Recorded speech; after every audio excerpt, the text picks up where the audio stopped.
Hello, hello, hello, hello. Hello, everyone, and welcome to Christy Uchukwu's Brilliance TV show.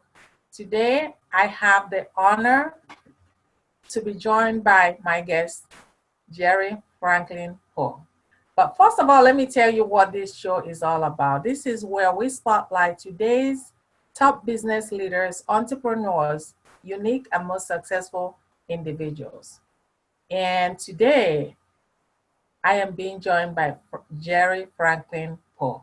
Yeah, let me tell you a little bit about Jerry. Jerry is the number one certified revenue coach, not just a coach, number one certified revenue coach in the country, not just in one city, in the country. And Jerry, today, beside the fact that he has been in business for 13 years, he is really known for his expertise in rejection therapy. He's known for his expertise in his legendary revenue model. And today he's going to really impact in all of us how to recover when you have been rejected. And really, can rejection help you to massive success, and how can it? So please help me welcome my guest, Jerry Franklin Poe. Jerry, welcome. Well, I'm glad to be here. I'm so glad you invited me on this show, be part of this program, to speak to your tribe and your audience. It's just a pleasure to be able to share with folks that are out there who are exploring their own entrepreneurial journeys. Thank you very much. So I hear the word rejection therapy, and it really makes sense to me. And we have rejection therapy. We have therapy in just about everything in life. So why not rejection therapy? But that was the first time I heard about rejection therapy. So can you share with our audience, behind every successful entrepreneur, every successful person for that matter, there's always a journey behind the success, but we don't always get to hear about the journey. We hear about being on top, but really the greatest lessons I learned in the journey. So take us back, kind of pull the curtain a little bit for us and share with us how it all began for you. All right, no problem at all. So the rejection therapy process started, number one, with myself. When I got started in business 13 years ago, well, actually, let's go back before that. See, I've been in business full-time 13 years, but I've been an entrepreneur for most of my adult life. I was just thinking about this a few weeks ago. I was 20 years old when I realized that I did not work for somebody else. I wanted to have my own business. So I just turned 40. So almost half my adult life, I've known I wanted to be an entrepreneur. I'm in business full-time for 13 years, but for the first few years, from 1998 till about 2004, I was building my business part-time. And when I first got into business, it was out of necessity rather than luxury. I did not like the job that I was in. It wasn't even about the job that I was in. I didn't like where my future was going. And I knew that if I stayed in the same position for 20, 30 years, I'd be like most of the adults that I was around. I heard a lot of people, because I was in college at the time, a lot of people that I was working with in a bank. I was working at a bank as a teller. And a lot of the folks that I work with were complaining about the fact that they didn't have enough time with their family. They were always at work. They complained about the fact that, they couldn't pay all their bills and they had to figure out ways to float a check. I don't think you even do that anymore. But back then you could float a check. You could write a check on, let's say, Tuesday, and then just hope that by Thursday, before the check cleared, that you can get the money in the bank. I know technology has changed now. Most people aren't writing checks now. Everything's like direct withdrawal and all that type of stuff. But back then, you could float a check. And I'm thinking to myself, as I'm 20 years old, like, this is my future. If I stay on this same path, the same track, this is my future. So I had all these goals. I said, I want to do well in life. I want to have nice things, nice car, nice house, provide for my family. I was thinking about the future, but I didn't like the track that I was on. So I decided to start my own business when I was 20 years old, right before my 21st birthday. And in the course of starting that business, it had a sales component. Well, sales is part of everything, whether people realize it or not. Sales is part of everything because businesses do not run without money. They do not run without revenue. And the only way revenue is generated is through making some type of sale. So I had to do sales, but I didn't like selling. All my life, I had this idea that sales was a bad thing and negative thing. And, you know, no one wants to be in the sales business. I actually say that I can't sell. You know, I don't want to sell. So when I was shown an idea or a business that involved selling, they really didn't even call it selling. They were just like, you could just refer people or you could just sort through people. But I still was afraid of getting on the phone and calling people. I still was afraid of people telling me no. So I would avoid conversations. I would avoid making phone calls. I would avoid stuff that involved talking to people about what I had to sell. And of course, if you're not talking to anybody about what you have to sell, you're not going to make any money. Yes. And so the first person that had to receive rejection therapy was myself. I had to look at why I was afraid of the no. I had to look at why I was avoiding revenue producing activity. See, that's really key. I'm not sure if your listeners are catching this or not, but when we were in school, we're all graded. And a success of a student is, you know what their success is based on their PA. So if you go to school and you have a grading system where 4.0 is the highest, then you have them say, some people have a 2.0, some people have a 2.5, some people have a 3.0, some people have, you know, 3.8, whatever it might be. So we call that a GPA, a grade point average. Well, in business, how well your business is going is based on your RPA. Your RPA is your revenue producing activity. And my revenue producing activity was low, and the results of my business reflected that. So I had to look at why I was avoiding the sales conversations, why I was avoiding activity. I could find all types of things to do that would make myself seem busy, but not produce any revenue. So my journey was slow at first. I had a business, but the business wasn't making any money. And it took me a few years to figure out how to get past the ghost of my past, the things that I had in my past that were causing me to avoid producing revenue. And one of those was the fear of rejection. I had to look at why I was afraid of it. Where did that fear start? When was the first rejection I experienced? What did that rejection cause in me? And the emotional connection between that first rejection and how that carried through to adulthood, and how that first rejection changed how I saw the no, how I experienced receiving no, and then shaped every action I took from that point forward.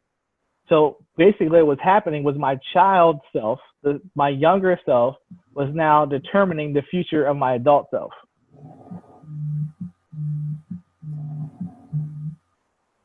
And what I had to do was look at all the rejections I experienced, break them down, and then understand what rejection really was.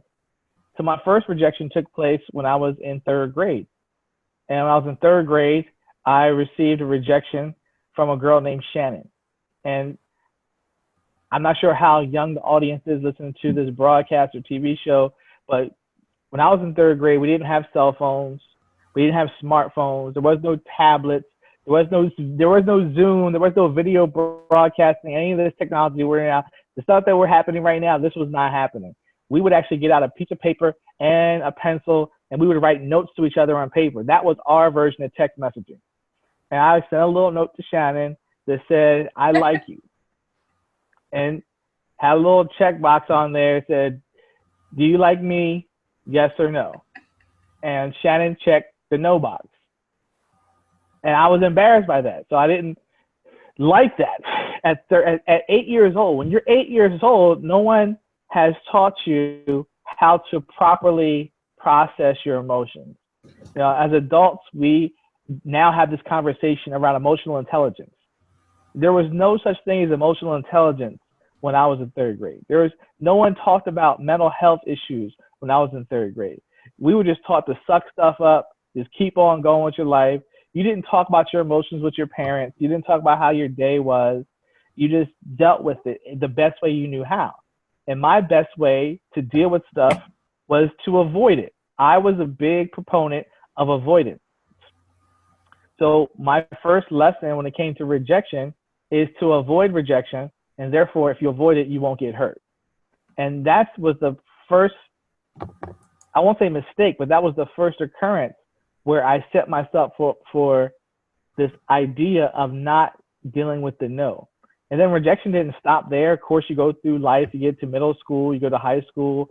I remember gym class in middle school, you had to pick teams. You'd have a basketball team in gym class, and they would pick captains. And then one captain would pick a player from the bleachers, another captain pick a player from the bleachers, and the last one to get picked. I was only like 4'8", maybe, like, you know, I think in high school when I was in 6th grade, 7th grade, I was around 75 pounds, you know, about 4'8", not even 5 feet tall. So I wasn't the tallest person, wasn't the biggest person. So no one wanted me on their team. And this is what we call social rejection. Now you're being rejected in front of your peers. So it doesn't feel good to be embarrassed in front of everyone because they know it's a hierarchy. When you're picking teams, we're picking people and we're creating a hierarchy of status. And now you're at the bottom of the totem pole. Nobody likes that. So now all these things are getting built inside of us, and mentally, emotionally, we're starting to feel this. So most of us don't like the feeling of being embarrassed. We don't like somebody hurting our feelings.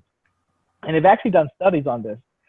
Scientists have done what they call an fMRI. They scan the brain, and they can see that rejection causes pain physically the same way as getting hurt. If someone punches you, it causes you to feel pain. If someone rejects you, the same pain is triggered in your mind. The same pain is triggered emotionally. So it's not like rejection is not real. The pain we feel is real. It's just that we haven't learned how to process the pain. So I had to learn how to deal with it mentally. I had to learn how to transform how I saw no. And what rejection therapy basically is the psychology of no, and understanding that you can change how you think and how you feel about no. Because number one, when we are rejected, most of us experience rejection in a time period of our life when we didn't know how to process it. And no one taught us that rejection was normal. No one taught us that everyone in life at some point in time is going to get rejected. And no one taught us that rejection happens to everyone. No one taught us that rejection doesn't define who you are. Rejection doesn't determine who you are as a person. It doesn't determine your self-worth. It doesn't have to determine your belief about yourself. It doesn't matter that you get rejected. It doesn't make a difference because rejection happens to every person, and rejection does not determine who you are. But at age 8, at age 11, no one taught me that. And most adults they're just bigger versions of children. They haven't processed the stuff that happened to them in their childhood, and now as adults, that's affecting their businesses. So I had to learn how to transform my interpretation of rejection. And the first thing I had to understand was that rejection happens to everybody and that it's supposed to happen, because rejection is basically one person's opinion. It has nothing to do with you. It really has something to do with them. Their opinions are shaped by their childhood. Their opinions are shaped by the environment they grew up in. Their opinions are shaped by their own likes and desires and their own preferences. And some people prefer different things. Everybody's not going to prefer the same thing. So as a business owner, someone who is providing a product or service, when someone said no to me, they weren't saying no to me as a person. They were saying no to the product or service that I provided. That was not right for them. It wasn't the right fit. And that's okay, because when you go to the store, you go shopping for pants. There's different sizes for everybody. Everybody doesn't have the same waist. Everybody doesn't have the same inseam. Everybody doesn't wear the same size.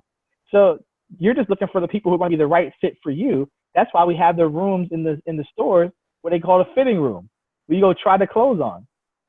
So I had to learn that rejection wasn't really something about me. Rejection was just being part of the fitting process. And when people were saying no to me, they were just saying that I'm not the right fit. And I had to find the people who are the right fit for me and for my business. And that's what helped me through this journey. So the first 6.5 years of being in business for myself, that's where I had to deal with the whole rejection, the whole idea of rejection. So by 2004, I had started to transform how I saw this rejection thing. And that is what enabled my business to go to the next level. And I was able to walk away from my job, and I was able to go into business full time. So for the last 13 years, I've been able to go around the country, help people, help clients, help them deal with their rejection, help them deal with producing revenue in business, help them get past some of the things that are holding them back to produce the results that they want in their life and their business and for their family. I help them realize that they don't have to be robbed from their revenue. See, most people who are allowing rejection to control them, they are letting rejection rob them of their revenue. They're letting their fear, their belief about rejection stop them from doing the things that produces money in their business. And therefore, not only does their business suffer, but their life suffers. And if their life is suffering, if they have a family, then now your wife, your husband, your spouse, whatever your spouse, whoever that might be, your children, all these things are now going to suffer because the lack of revenue in your business is at a deficit. They have revenue deficit disorder. Revenue deficit disorder. And because they have revenue deficit disorder, their life doesn't have the balance that it should. So I believe in lifestyle. That's one of the concepts I believe in. This is just Jerry Franklin Poe's personal belief. Life is what God gave us. Our Creator gave us life. But style is what you bring to it. So everybody has a life, but not everybody has a lifestyle. Because style is what you do with the life that God gave you. Everybody has a life, but not everybody has a lifestyle. Everybody has a life, but not everybody has a lifestyle. I like that. And I love when you said that rejection is part of fitting your clothes to fit, seeing if your clothes fits or not. Wow, I really wish I had gotten to know you when I was in prepaid Lego. That was my first door to door. It's not even door to door, yes. Right. But I used direct to be sales. that woman you will see at Walmart every Saturday morning. I will be at Walmart just waiting for somebody to get out so that I can approach that person to buy the product. But what really turned me off was the fact that as soon as they see me coming, what happens? They'll run away. As soon as they see me coming, it's like, no, I don't want it. And that rejection, that was part of the reason I said I will never, ever do multi-level marketing, be involved in multi-level marketing. But I now realize that it wasn't that, because we have people in multi-level marketing making millions of dollars. It was just the fact that I didn't know how to do it. Because I believe that if I had had a good strategy on how to connect with a client, with a customer, not necessarily being pushy in selling, but rather connecting and sharing what I have and how what I have will benefit them, I probably would have had a different outcome. But of course, I didn't know what I didn't know, but now I know. Right. Thank you. Definitely, that makes a lot of sense, because I believe that whether we're talking about business or in life, I believe that rejection, knowing how to deal with the rejection is really a big part of it, because it can derail you in your business. It can huge impact. It can make a huge impact in your revenue and in your sales. If you don't have no sales, of course, you're not going to have any revenue. So that makes a lot of sense. So I'm going to follow up on that and ask you, so for somebody who is new to sales, you're new to business, especially a new business owner, what would you consider for them to do to be able to handle first rejection? How do you consider they will recover from that? All right, great question. Great question. So my philosophy around dealing with rejection or handling rejection comes in two parts. Part number one is shake it off. And part number two is embracing rejection. So what do I mean by shake it off? Well, I grew up in the church, and there was always a scripture that people would reference about Jesus talking to his disciples and telling them to go out and spread the gospel. So if we break this down from a business perspective, everyone in business has a product, they have a service, they have a message, they have something they want to offer people. So in the Bible, Jesus was telling his disciples to offer them Christianity or salvation. So we have a service or we have a product we want to offer people. But he told them that everyone you talk to is not going to want what you have to offer, and that when you have a person say no to you or reject you, you should shake the dust off your feet and then move to the next town. A lot of times first of all, we think, because this is an expectation, we think that we're not supposed to get a no. That's number one. So then when you think you're not supposed to get a no and you do get one, that is an unfulfilled expectation. And then anytime you have an unfulfilled expectation, that causes a negative emotion. I don't expect yeses, I expect no's to take place, because I understand that I have to go through the no's in order to get to the yes. So I know that yes is where I'm going. This is so critical for people to understand. I hope they write this down. Yes is where we're all going, but no is how we get there. Yes is where we're all going, but no is how you get there. So number one, I'm not expecting everyone to say yes, because typically only 20% of people actually do anything. So if 80% don't do anything, that means that your yes to no ratio probably would be somewhere of at least 1 out of 10 or 2 out of 10, which means you got to talk to at least 10 people in order to get one yes. Most folks are expecting to get results faster because they want things instantaneously. They don't want to put in work. They don't want to understand that some people are going to say no because most folks are negatively programmed anyway. In their mind, they have so much negativity that the first response that ever comes out their mouth is no. They're not programmed to say yes. Because most people are full of just negative thoughts, negative energy, negative emotion. So saying no to something, even though it could be something that helps them. You have people out here who are sick. They're trying to offer them free health care, and they're saying no to that. There are people out here who are saying no to things that could help them. So if someone's going to say no to something that could help them, then we know that there's something that's not right with that. So I'm telling people to expect the no. What they want to do is know that no is going to happen, and don't carry the negative emotion to the next conversation. You can't change the past. You can only change the future. So when a no does take place, the goal is to shake off the rejection. Shake it off. Whatever you have to do. If you have to go take a minute to yourself and clear your head, if you have to go outside, do some jumping jacks.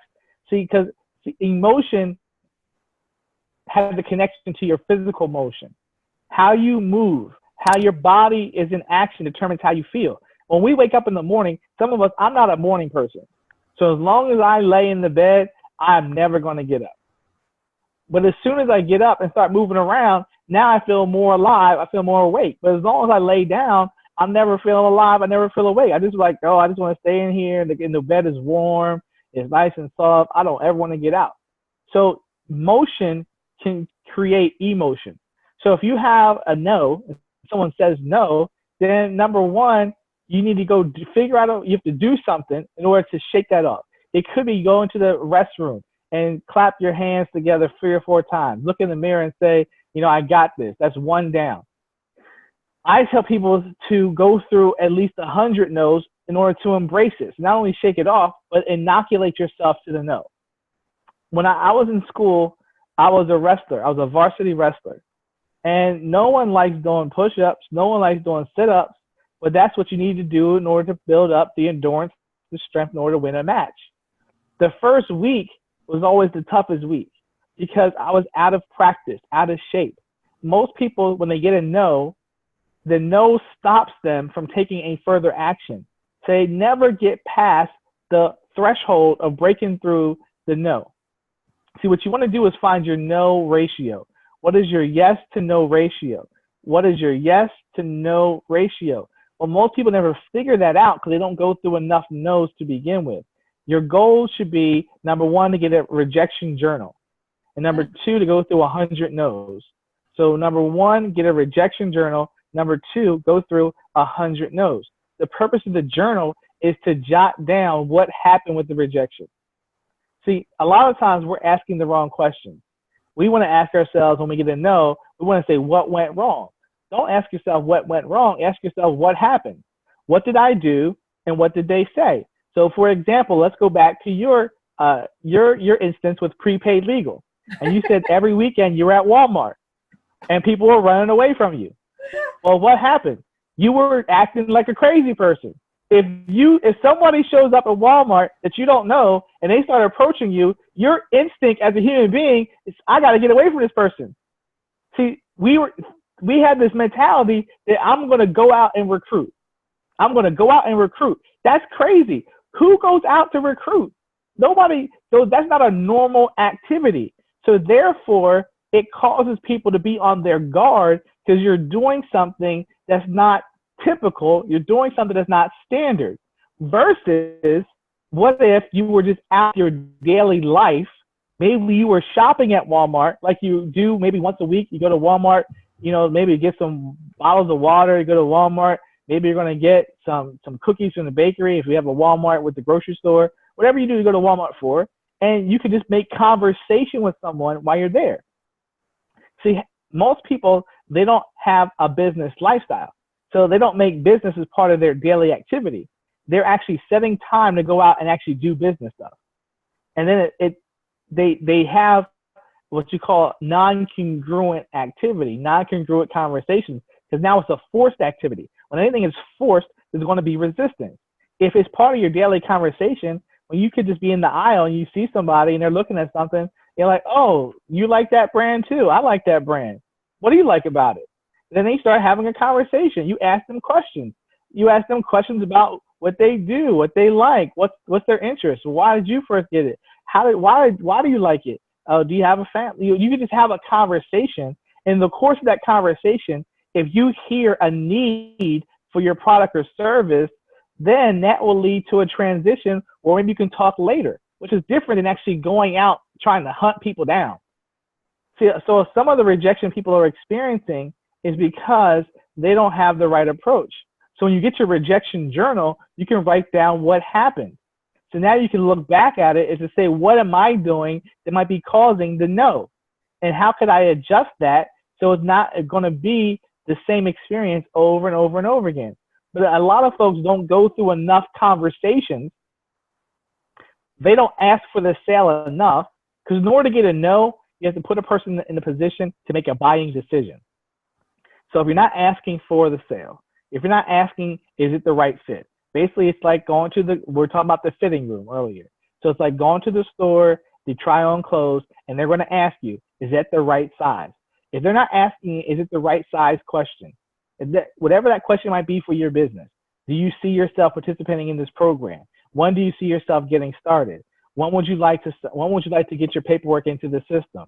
Whatever that question might be for your business, that's going to force the person to make a buying decision. So they have to say either yes or no. Well, most folks are avoiding those questions. They don't ask those questions enough. Therefore, they don't get 100 no's. They don't go through 100 no's in a short period of time. So they never get inoculated to the no factor. In therapy, they call this immersion therapy, where you immerse yourself in this thing that causes you the pain. And therefore, you get used to the feeling and it doesn't bother you as much. It's almost like the first time when you see athletes after the game and they drop themselves into a tub of ice. At first, the body reacts to it and you want to jump out, but eventually the body will adjust to the temperature of the ice. So whenever you get a no, it's going to be a shock until you keep getting a no and keep getting a no, keep getting a no, keep getting a no, keep getting a no, keep getting a no. Then eventually it won't be as much of a shock to you because you've experienced it before. And the key is to get as many no's in the shortest period of time. The more no's you get in a short period of time, the less trauma or pain or whatever emotional attachment you're going to have to the no, because it's just part of doing business. It's just part of doing business. When I was wrestling, and if someone would, take you down, they pick you up, maybe they drop you onto the mat, And you learn how to adjust to taking a fall. You learn how to adjust to people scoring points on you if you're playing basketball. You learn how to play defense. Everything is a learning and adjustment process. But for all the other areas of our lives, when we have these learning and adjustment processes, we are actually immersing ourselves in that activity, because most of us have been programmed to think that no is bad. We try to avoid it as much as possible, and therefore we never break through the emotional attachment, because we don't know our ratio of yes to no. We don't actually dissect what just happened to see how we can improve it and make it better next time. I know that was a lot. Wow, you dropped a lot of nuggets. Definitely dropped a lot of nuggets. I'm just gonna position this. But you know, I love the idea of having a journal. I definitely love the idea of having a journal to journal all your no's. And when you journal them, you get to find out what really happened. Why did I get a no? Because oftentimes we think it's because of us, but like you said earlier, it has absolutely nothing to do with us. But it's how we position the product that people are not wanting to buy from us. So perhaps, right after you write it down, figure out what really went wrong, and maybe take a lesson. Well, not what went wrong, because remember, it's the questions that you ask determine the answers that you get. So Okay. what happened? So it's not what went, because remember, a no doesn't mean something went wrong. A no could be this is not a right fit. So it's what happened. What happened is a different question than what went wrong. So when you hear the word wrong, has a negative connotation to it. Now you're looking for bad things that you did. And then if it's bad things that you did, now you feel bad. What happened is, okay, what did they say? What did you do? What was their response? How did I feel about that response? So what happened, and what happened, how did that make me feel? So what happened and how did I feel about it? Those are the two main questions you want to be asking yourself. Is what happened? What did I say? What did they say? And how do I feel about what happened? And with that, there's nothing about right or wrong. It's just what is. It's the facts. See, the facts don't necessarily have to be right or wrong. It's just what went down. Wow. You know, I just love this, your explanation of how to get over rejection and how you can actually use rejection to propel you to do better in the future, because that's really what therapy is, getting better. That's what therapy is. And so I want to follow up and ask you a question.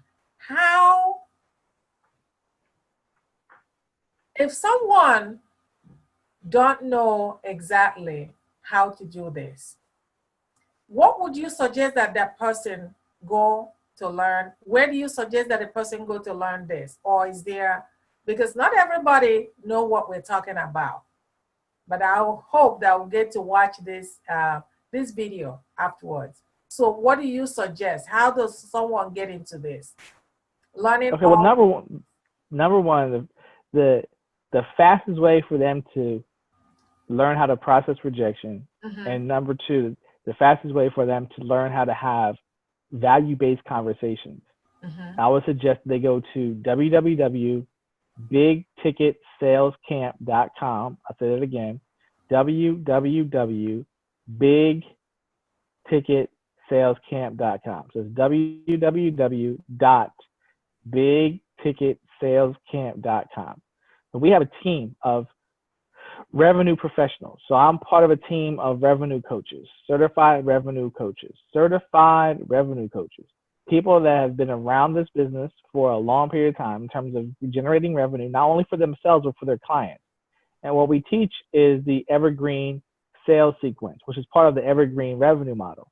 And the whole process is, number one, understanding your signature selling style.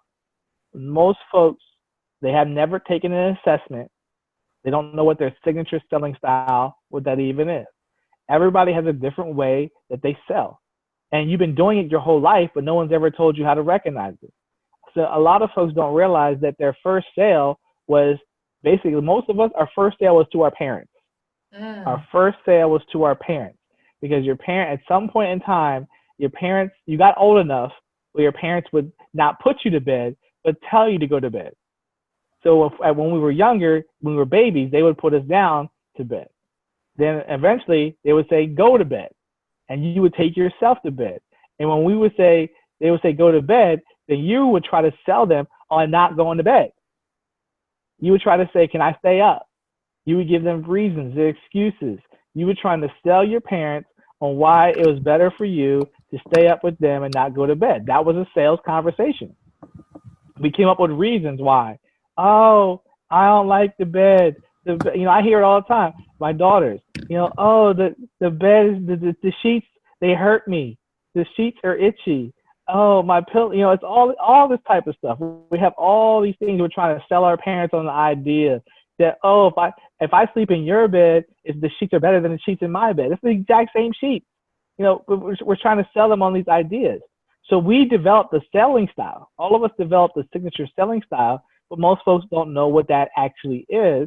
So when they go to www.bigticketsalescamp.com, part of the process, when we go have this, it's a 3-day boot camp. Part of the process of the boot camp is, number one, to learn your signature selling style. Number two, part of the boot camp is to understand how to have value-based conversations. So not only will we talk about the rejection therapy, how to deal with rejection, we're also going to talk about how to have value-based conversations, what's the structure that you need to have in order to do a proper interview, in order to have the right positioning for your product or your service, in order to create value when you talk about your product or service, so then you have more successful conversations. So that's one place. That's where I would say for everybody, if they want to make it easy for themselves, that's where I would suggest to go. Now, for those who might want to do it the harder way, of course, there's always a harder way where you can learn from your own experience. So the easy way is to learn from someone else who's already done it, already been there, done that. That's the easy way. The harder way is trying to figure it out on your own. So there are tons of books out there on sales and sales conversations. You could go, and there's a book called How to Win Friends and Influence People by Dale Carnegie. That helps you with listening skills. That's one thing. There's a book called, I think it's called Personality Plus. It's a thick book that talks about different personality styles. There's tons of books out there on sales, but I think of myself as a person who likes to do things strategically. And the way to do things strategically would be to learn from experts, learn from folks who've already done it, who've already been out there. Learning the hard way, yeah, you might get to the result, but how long does it actually want to take you to get there? Awesome. Awesome. Thank you very much for that. And so you talked about having a selling side for yourself, for your business. It reminds me of Dr. Ruben West and speaking, because I was part of his tribe. And so what would you consider, if you look at the people that you have coached, what do you think is one mistake that they make in terms of selling or sales? Awesome, great question. One of the biggest mistakes that people make outside of not asking for the sale, one of the biggest mistakes outside of that is they don't know the difference between logical benefits and emotional benefits. So people, it's not even, they don't even know what a benefit is. That's number one. They speak in terms of features rather than benefits. They talk about features rather than benefits. So in terms of the feature, if right now I'm on a Microsoft Surface, I'm talking to you through the video camera there. So a Microsoft Surface, a feature of the Surface is it has a camera. The feature of the Surface is it has a keyboard. A feature of the Surface is it has a screen. But the fact that it has a camera, has a keyboard, has a screen, that's not the benefit of the Microsoft Surface. The benefit of the camera is that you can now communicate with people that aren't next to you. You're in California, I'm in Pennsylvania. So by having this camera, I can connect with you at a higher level than I would if I was on a telephone, because you can see me and I can see you. You can read my body language. You can actually see my lips moving. So now we're going to be able to connect at a higher level, which enables us to create a better environment, not only for you and myself, but also for your listeners. So when we speak in terms of benefit, what does it mean to the person? Because number one, people buy emotionally and they justify logically. People buy emotionally and they justify logically. So when I'm communicating to someone, I have to create value, and value is created by sharing with them the benefits to their life, not my life. All of us, we have our own reasons for why we do things. They're not buying for my reasons, they're buying for theirs. So you have to uncover why they want it. Number one, do they want it? And number two, why do they want it? And I communicate to them based on why they want it. And a lot of folks, they're trying to sell someone on something. They don't even know for sure if the person actually wants it and why they want it. So therefore, they can't accurately communicate the benefits to that person because they're only communicating from their perspective. They're always speaking about why they like it. It doesn't matter why you like it. It matters why they like it. Why do they like it? Why do they want it? Wow. That's a lot of information you have really given us tonight for us to mold it over. It's great information. And I think that audience will want to know more about how that you can help them. But first of all, let me ask you, do you have anything that you want our audience to get help with? You can go ahead and let our audience know how you can help them. Oh, excellent, excellent. Well, number one, sales and generating revenue, that's what I specialize in. For the last 13 years of my life, all of my revenue has been built on what I would call back of the room sales or front of the, either you can call back of the room sales, front of the room sales. Basically, I go out and I speak to audiences, and whenever I speak on stage, I'm making an offer, a product offer. And so I sell by talking to people. I'm not a speaker. I'm a salesperson that speaks. There's a difference. I'm not a speaker. I'm a salesperson that speaks. So what I can do for folks, what I like to help, it's not about what I can do. What I like to help people with is showing them how they're not an author, they're not a speaker, they're not a trainer. They're actually a salesperson first. They're a marketer first, and that they use their product or service, whatever that might be, their author, writing books or speaking or training, that they're using that mechanism to actually provide a product or service. So they're a trainer, that's the secondary part, but they're a salesperson first. So I like to help people, number one, identify that they are a salesperson, because once you recognize that, it makes it easier to help you generate revenue in your business. So all those that are out there who are suffering from revenue deficit disorder, that you know your business needs to be at a higher level. You know that you should be making more money in your business. You know you should have more revenue in your business. And that the lack of revenue is causing you to make tough decisions. The lack of revenue is causing you to not take a vacation. The lack of revenue is causing you to have a smaller car or a smaller house, or say with your daughters, they can't have a violin, or your son, he can't be on the soccer team, whatever that might be. If that's you, if you're struggling, or not even that far, let's just say you have fear of rejection. Let's just say that you are afraid of making a phone call. Let's say you're afraid of talking to someone. Let's say you're afraid of just getting no, it just terrorizes you. Well, let's have a conversation. I'm open to having a conversation with anyone who's watching this broadcast, watching this show. You can always reach out to me. I am on all social media platforms. So if you're on Facebook, I know we did a lot of these posts were on Facebook.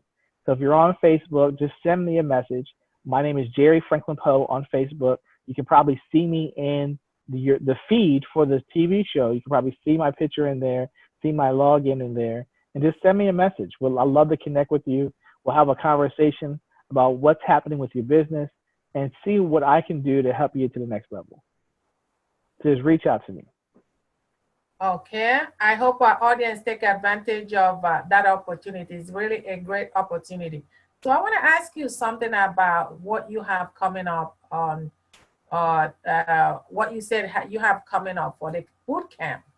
Now, is that going to be streamlined online, or does everybody have to be there in person? So the big ticket sales camp is an in-person event. It's not something that's broadcast online. Our office is in Maryland, so a person would want to travel to Maryland.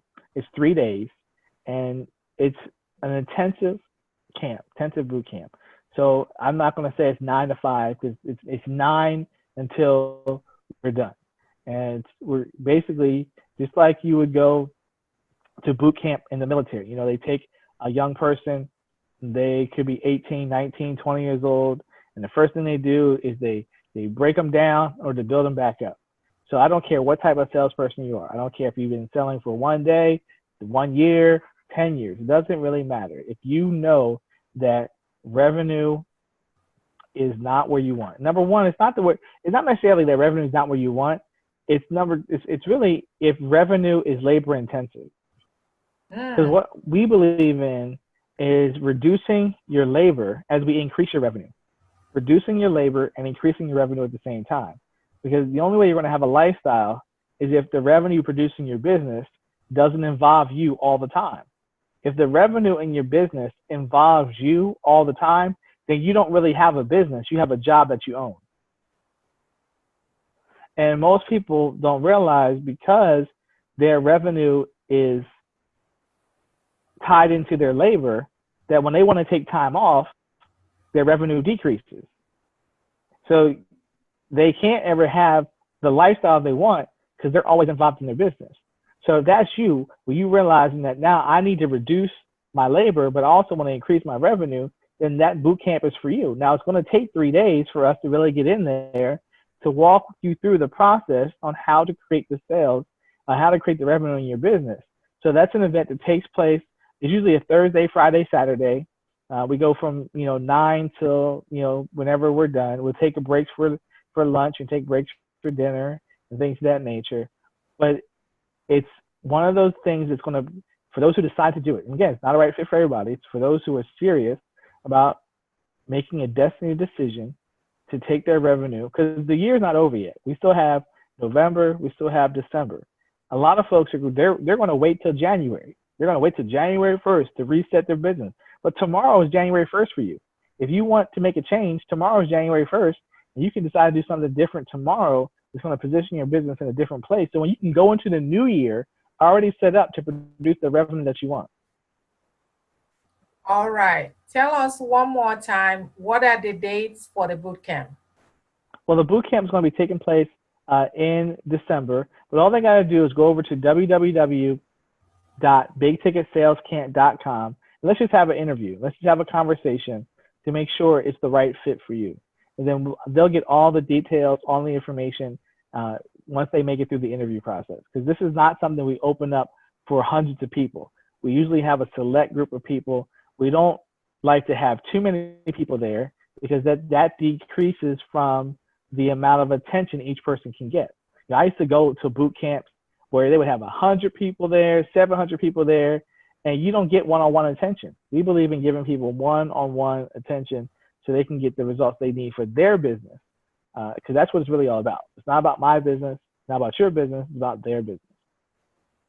Well, thank you very much, and I really appreciate all the expertise that we have experienced because of you. And I hope that I can bring you back again, because I know that it's only a tip of an iceberg is what you have right now. And you have a lot more information to share with us. But for now, I just want to thank you. I appreciate you, and thank you for your time. Oh, it's my pleasure. And I'm going to stop the video now and have people ask questions. Okay, if hopefully I can find this stuff. Okay.